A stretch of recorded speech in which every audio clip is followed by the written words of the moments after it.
I love to identify intersections in our recipes, in our cultures, and then just kind of like find a way to connect from there. Justin, this is a trip seeing you after many, many years. Do you remember the last time? About 10 years ago. Yeah. I was 8 years old at the time. No, but Justin, you came on the show as a dancer. Yeah, so I was a professional dancer for a while. I was a breaker, right? And I danced internationally, competed internationally, but of course my parents were like, hey, you should probably do something, that's a little more sustainable. Stable. Yeah. Stable, yeah. Exactly. So I decided to go into nursing, right, after quite a bit of coaxing. They got me on the, hey, you can just work full time as a nurse 3 days and then dance 4 days out of the week. And I was like, okay, that makes sense, but nursing school was so hard. And so I was really just looking for something to be creative in, something that I could, kind of exercise that creative autonomy and still share my creativity with others. And so that's how like cooking came along. February 2019, the 22nd was when we opened. And then we celebrated our 1-year anniversary, 2020, February 22nd. And then maybe 2 weeks later, everything shut down. And so we were excited because we were able, we had 1 year under our belt, but with COVID shutting everything down, that like went out the window. There's no blueprint for that. But I was able to, train up my staff. They took on more responsibility, and that way I can go back to the hospital. I went back, probably for 3 months. I left the restaurant, and then I just practiced, nursing full time. So when did you start doing restaurant again? We never closed, but I was able to kind of facilitate restaurant drop-offs. We were getting donations. There's an organization from the Bay Area called Filipinos Feed the Front Lines. It's a program where they would take donations, and then they would choose a Filipino restaurant, and then they would choose a hospital. And so the donations would go into feeding the hospital, and so the money would go to the restaurant. For somebody like you with a nursing background, opening a restaurant, how naturally did it come to you, and how difficult was that? The way it happened was I had been a nurse already for like 5 years, and so I kind of like reached the top of my department at that point. The next step was either to go back to school, or transfer to a different unit. I can always go back to school. Yes. But I really wanted to do something creative, and so I started doing just like a pop-up brunch, like in my backyard and friends' backyards and stuff like that. And then someone who had a connection to this place, which is Dan Lin, he heard of my pop-up and he came to to a pop-up in my backyard, actually. Oh wow! Yeah. So when when we met, he had mentioned, that he had a place in historic Filipino town, and that's how I was connected with the space. Why cooking? Why not dancing? Yeah. Why didn't you go back to that? I felt like I couldn't get back to where I was, Right. and if I can't get back to that, which was a high level, then I didn't want to go back out there at all, in a way. The creative part came easily. This is how I break now. So what's good here at Hi-Fi Kitchen? What should they order should they come? Yeah, so I think off the bat, the most popular dish is the laing. We make a vegan version of the laing here. Instead of bagoong as the base, we make a fogoong. The chicken adobo, of course, is the second most popular. We do it a little differently here because I have some Japanese heritage, so like there's a little bit of influence there. The Tosino al pastor is something that I think is like very Filipino-Angeleno, Right. in a way, right? So shout out to like the taco trucks, so our Tosino pastor is, it's sweet like Tosino, but there's spices like al pastor. And so if someone, were to come in that was not familiar with Tosino, but more familiar with al pastor, they'd probably say, oh, this is a sweet al pastor. Whereas like, Filipinos would come in and be like, oh, this is a spicy Tosino, you know what I mean? But Right. like it's still in a way,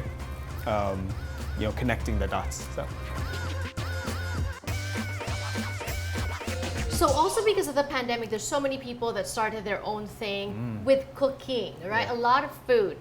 What would be the one advice you would give them if they want to take it further, more than, because that's how you started, pop-ups, and that's how they're starting. Yeah. Right. Yeah. I think that's a good start. I think that's perfect. Just make sure that you are logging your experience. You know, making sure you're learning like just the minutia, like inventory and pricing things out and seeing what works and what doesn't, and also making sure that you're keeping in contact with the folks that are buying from you. You know, building that contact list, because when you're ready to actually open, you already have people that are going to come to your opening. Love you that. know? Yeah. Love that. So email addresses. Collect all the email addresses. Yes. Yeah. So Hi-Fi Kitchen is what, 2 years old? We're gonna be 3 this coming February. Congratulations. So Thank what you. are the top 3 learnings that you gained out of the 3 years, so through the pandemic also? So the 3 biggest probably lessons over the last almost 3 years that we've been open. Just collaborate. Right? You can't do everything yourself.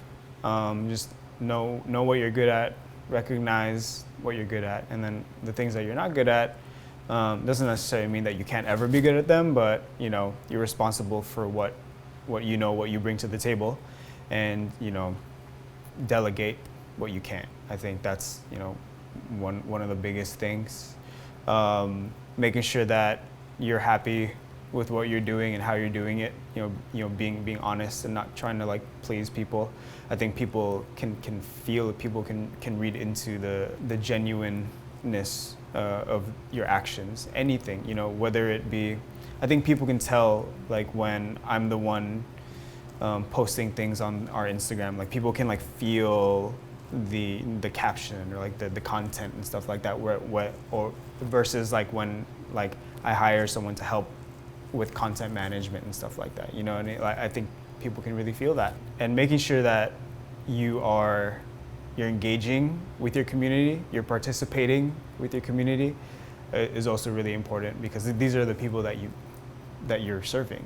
So, you know, so go to that after party after, you know, show up, hang out. You know, I know you're really busy and you have so many things to do and you have to wake up early, but it's, you know, it's not about you. It's, you know, it's just participate. Obviously, if you can, take care of yourself, of course. You know, Yeah. right? Yeah, you know, but that's probably the 4th thing, is just making sure that you're taking care of yourself and being honest with yourself. You know, your mental health comes first. And so the rest, right? Yeah. In music, the quiet parts, the rests are just as important as the actual beats. Right. Right. And so they're just as they make everything just impactful, right? And so the rest is just as important as the work. I love that. So collaborate, be authentic, contribute Community, when yep. you can, participate, right? Yep. And rest. And rest.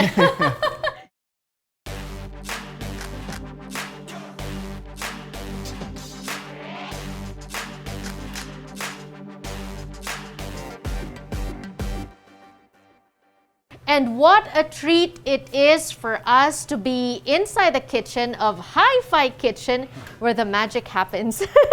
You mentioned the bestsellers, vegan laing. I'm interested in that dish because I love laing. How did you come up with a vegan laing? Yeah, so when I was doing research for the menu, we came across laing and we saw that it was pretty easy to become vegan aside from the bagoong. And so we came up with like this like pho goong that we call it like a pho goong. Pho goong, yes. Yeah. And Okay. so that's what we use for the base instead of shrimp, which is primarily seaweed and like fermented black beans and stuff. So okay. it's a little different. Obviously doesn't taste exactly like it, but it gives that kind of like umami to the coconut milk and the taro leaves. So, and Love I mean, like I said, it's like one of our best sellers, so I guess it works. Right. So is that what we're going to prepare today, or do you have anything else? Yeah, absolutely. Yeah. Okay. I just have the tofu frying right now. I'm just gonna quickly flash fry the roasted cauliflower. Oh, okay. But while Can I we see do it? that, yeah. So we're just gonna build the rice bowl now. You know, Filipinos can be Asian without rice, right? Without rice. Okay. Grab the tofu. Okay. We're just gonna toss this. We have a garlic salt that we make here. This is tofu here. So your laing has tofu. Mm-hmm. Ah, yeah. This is our laing here. And so our laing is actually a little more saucy than typical laing. Typical laing, yes. Yeah. I really like roasted cauliflower. It kind of has like this really big, meaty, very bold, like bold flavor. It works off of the tofu very well. Right. And then typically, Achara. yeah, so Okay. I like achara on here because then it breaks up the coconut milk. Right. And it adds like cool color. Right. Ooh, that looks pretty. Yeah, I like doing some cherry tomatoes. Again, the acidity kind of helps to break up the coconut milk. Just some green onion for freshness. Right. And then chili oil. The chili oil kind of helps so pretty. Yeah. you know, bring that Spiciness, Yep. yeah. And then they can add more, right, if they want Absolutely, to. yeah. Oh, I can't wait to try that. Justin, so you developed all the menu on your own? That's correct. Yeah. Wow, Yeah. okay. Just kind of like LA inspired Filipino food, being that I was born and raised here. Right. This is kind of like this is my comfort food too. All right, let's do it. What's next? Yeah, so the Tosino pastor taco is probably something that's also very popular. Like it's just a shout out to like the taco culture in Los Angeles. Exactly. Right? So there's a kind of intersection. Like intersection there. Yeah. Okay. And so that's kind of like where where we want to start. The intersections of the cultures. Got it. Okay, let's do that. So we have taco shell here, and then we're just gonna grab. Ooh, al that pastor looks so spices. juicy. So it's kind of Okay. like it's sweet, and then also you get the spices from the al pastor spices. Very generous serving.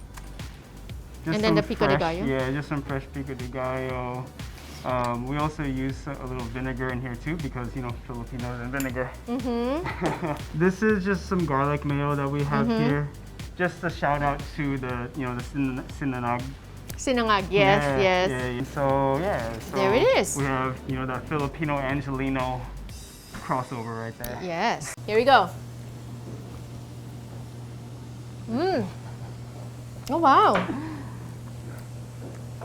Super good. I could taste the coconut. It doesn't taste much different from the non-vegan line. Right. Yeah.